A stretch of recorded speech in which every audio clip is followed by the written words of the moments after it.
All right, folks, gonna do a quick little walk around video here on my 1984 Jeep CJ7. I just finished the full restoration on this, and whenever I finish any of my cars and put them for sale, I always make a walk around video just to kind of give you an idea, about the build process, give you a little better angle on the Jeep than just some photos, and kind of just talk about it a little bit. I think if you're buying anything online, it's almost necessary to have some video content just to kind of see the the vehicle in a better light. So I do probably 3 or 4 of these restorations per year. I only do Jeep CJ7s. I do full frame off, nut and bolt, some of the best in the country restorations that you'll find. This is about my 40th CJ7, and really like the way this one turned out. This one's an LS build, so it's a 5.3 liter fuel injected LS motor. Has a 4L60E electronic automatic overdrive transmission, fully rebuilt Dana 300 transfer case, double cardan drive line in the rear by Tom Woods, one-piece axle rear conversion. Really well built Jeep. I really take my time on the fit and finish of these, going over every detail. If you look underneath this, it's just as clean as the top side. Grade 8 bolts all over it. Pretty much brand new everything. Suspension is brand new. When I do my restorations, I take them completely down to the metal. So I'll have photos of that. Everything is blasted, nothing is left. And basically rebuild the entire Jeep from the ground up, every single bolt. So, and you'll see that. You'll see that in the photos, and then if you purchase it, you'll also see that in person. The finish I put on these is a custom tinted bed liner product. This is a color that I've come up with. It's kind of a Cummins beige. Basically, when it comes to painting a Jeep, you can do a base coat, clear coat, and I've done them before. But the problem with putting base coat, clear coat paint jobs on CJ7s is they crack. They crack all along these spot welds. So when Jeep manufactured these, they really just spot welded a bunch of panels together. So normally on cars, you wouldn't have exposed lines. It'd all be smooth. Not Jeep, because these were primitive, utilitarian vehicles. So when you do a base clear, what'll happen, you could pay $50,000 for a really nice brand new restoration, and that clear coat's going to crack eventually on your lines here. So when I blast it, I come through, I re-seam seal every factory seam sealed line. I do it in epoxy, and then I come and base coat it, and then I finish it with this bed liner finish. Every single corner of this Jeep is coated, has been gone through, painted to the highest level. The doors get fully restored. So I take these apart. I put a lot of time into restoring my doors. Again, a lot of restorations don't. They'll just paint it, and then you kind of get what you get. I go through, you'll see this, all brand new seals on the outside. You'll see a brand new seal on the inside right here, your fuzzies. You have the wiper on the back side. We have brand new door seals right here. We have brand new felt seal up and down the channel, and then you have your seal on the inside. All those get replaced. Brand new windshield seal on this guy. On the inside glass seal, this is brand new. Every seal on here is brand new. I don't think there's a used product on it. A couple parts I keep original, for instance, the pedal assemblies and stuff like that. And those I actually blast and repaint. Let's see here. Corbo seats. These are the best seats you can buy, in my opinion, for the CJ7s, at least the most comfortable. I've bought best top seats. These have actually a better angle to them, and I really like these seats, so I only put these in my Jeeps. They both tilt forward and both adjustable, full shoulder belts. Absolutely love these Corbos. Matching Corbo tuck and fold rear seat. This folds down and tucks up. You can see the tub is just, you'll see the photos and the restoration photos. I have mats underneath here, and it's dirty because I was driving it. I always put miles on my Jeep, so it's spotless in here. So this tucks up, tucks against the seats. You have speakers with cup holders here in the rear. So for your passengers, they have cup holders and speakers. We have an attached fire extinguisher, matching hijack lift here, 42-inch hijack lift with the roll bar mount on it. See, all new, everything I replace. Try to make my restorations better than anybody else's, and I think I typically achieve that. Brand new dash pad. we'll go to the front here. So one of the things I do keep on my Jeeps is the original Speedo. Reason for this is because I think it kind of adds a nostalgic feel to it. If I get a working Speedo in a Jeep prior to starting the restoration, I usually keep it. I clean it up and keep it because it just kind of adds to that history of it. If you would like a brand new replacement one, I'll do it at no charge. Happy to put that in there. I always just thought it was cool to keep the original Speedos in them. All your heater cables are brand new. I do a light assembly here, so if you were to add any extras to it, which I'm happy to do, if you want anything added to this, if you want a windshield light bar, if you want anything on here added to it, let me know, because I've done everything to these, and happy to add some stuff if you'd like that done. So these lights light up down here. So this is your LED light you'll see in the front. If I go to the, turn that on there, see your LEDs and the bumpers here light up. And I'm kind of a little scatterbrained on my videos, just interior, exterior, outside, inside. So just bear with me here. So this one controls the front LEDs, and I left 3 more because people always like to add accessories to Jeeps, and they end up with a bunch of different switches all over their dash. They're all disorganized. They're all on their own circuits. So I left some room here when somebody wants to add some accessories. That is a reproduction stereo. That's actually a digital stereo. So it looks like an original, but it has an aux input. It's a modern stereo. So you have an aux cord, can play right off your phone. Sounds really good. I keep it simple with the stereos. You have speakers down here, dual speakers in the front, and again, the speakers in the back. Low car shifter. I use the long-handled low car shifter. Custom twin stick shifter for your 4-wheel drive. These are custom made actually here in Oregon by a guy. Really love these shifters. I go with the twin sticks on my high-end builds. Some people never have a need for twin sticks. They're really simple to use. But I got a couple people, I used to just do a single stick, and they'd say, well, you know, you're doing a full restoration, why don't you do a twin stick? So I just went to that because some people do prefer that. So full twin stick on your Dana 300. You have an aux input. I can't reach it. This is an aux input, so you have a USB charger on here, and it does your volt readout too on that guy little there. The reason I have that is because I get rid of your voltmeter up here, and this would have been a voltmeter and an oil pressure, and I changed out for water temp. So I disconnect the water temp on the old gauge because it's not very accurate, and I give you a modern water temp and a modern oil pressure gauge right on the dash. All your knobs are new. Reproduction steering wheel, locking center console, which has a lot of room for stuff, cup holders, door panels are all brand new. You have your glove box over here, visors, swing out tire carrier. So I'll close the doors. They close really nice.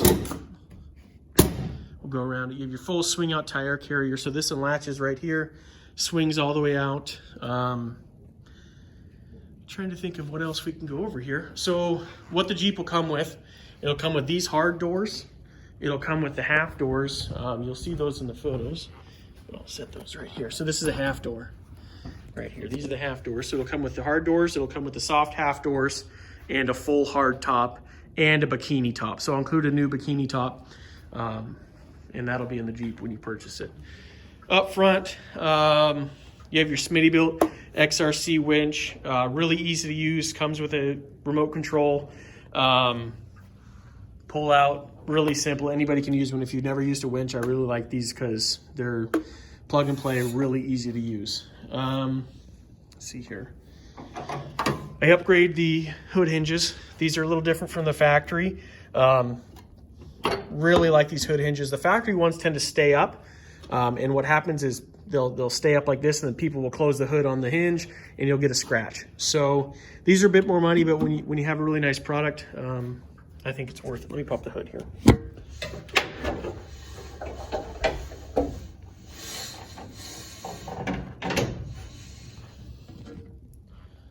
All right, here is our 5.3 Vortec motor.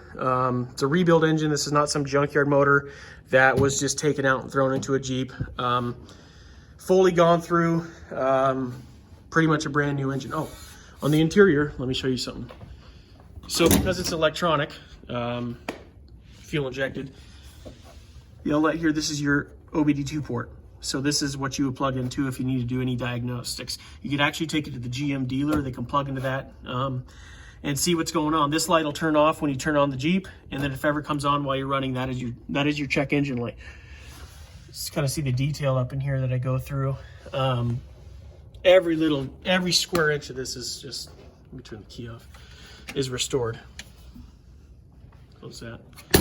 So that's your OBD2 port for the engine. It's a standalone harness. There's your computer, really simple. Power brake upgrade, electric fan, aluminum radiator, aluminum reservoir. As you see, there's not wires hanging all over the place. I try to clean up the wiring to where it's very simple and very organized. I use Corvette style exhaust manifolds. They fit really well on these Vortec builds. So these are Corvette exhaust manifolds down there. New spark plug wires.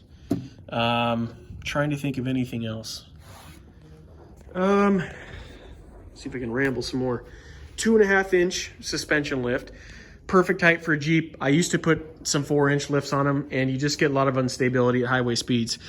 4-inch lift with 35s, you know, they look great.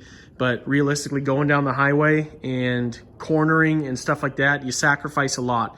So for drivability, for just overall use, you will thank me. These are 33 by 1250 tires, brand new Falcon Wild Peak 83Ws. One of the best tires you can get. Polished aluminum wheels, manual locking hubs. But the 2.5-inch lift with 33s is the ideal best driving, you know, combination in my opinion you can go with. And I go with a little bit of a stiffer spring, gives you a little bit of better driving on the highway. Jeeps are all different. You can get into a Jeep that looks great, and if it has a rock crawler soft suspension, you will be all over the road at 40 miles an hour, and that's not what I want. Everything under here is absolutely brand new. Every single nut and bolt. You have power steering, power brakes, sway bar, the Rough Country N3 shocks, front steering stabilizer, rugged ridge diff cover, disc brakes, and you can kind of come with your all new poly body mounts underneath. You can kind of see under here. High pressure fuel lines, electric fuel pump, dual exhaust all the way out the back. Like I said, double cardan drive shaft in the rear. Tom Woods. Kind of see it back here. So you have nice chrome exhaust tips on each corner. Cages on the taillights. D-rings with isolators so they don't clank around.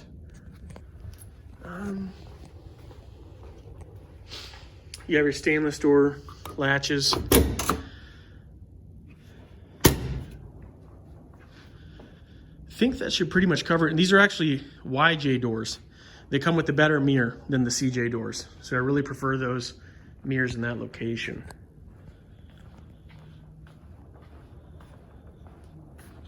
Custom air cleaner. Here's your trans. Here's your oil. Super simple. Doesn't get any better.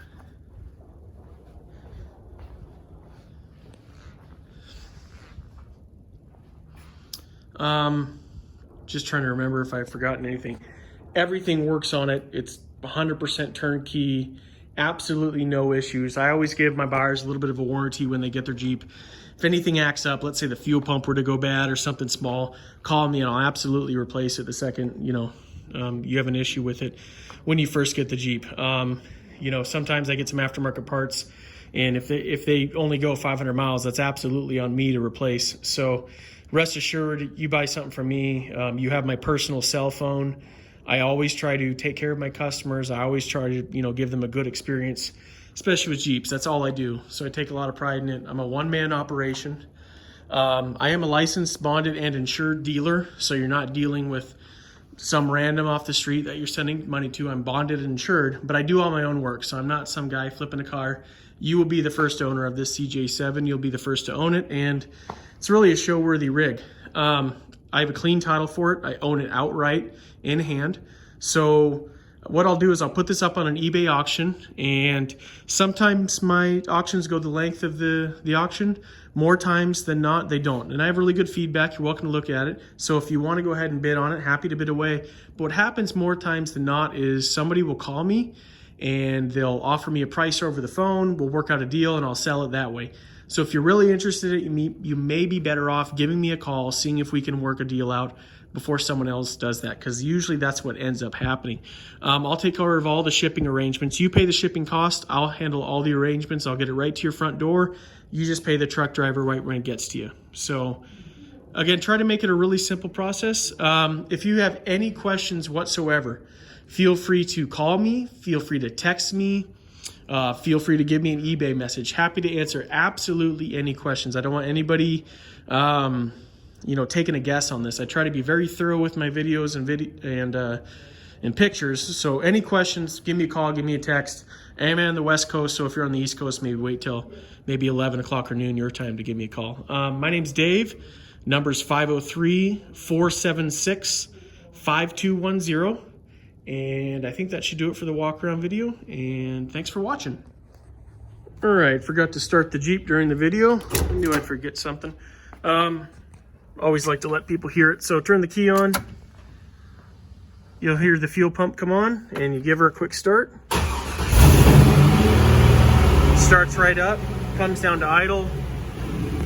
So you see there's no yellow light on the OBD2. You kind of see under here just how far we take the restoration.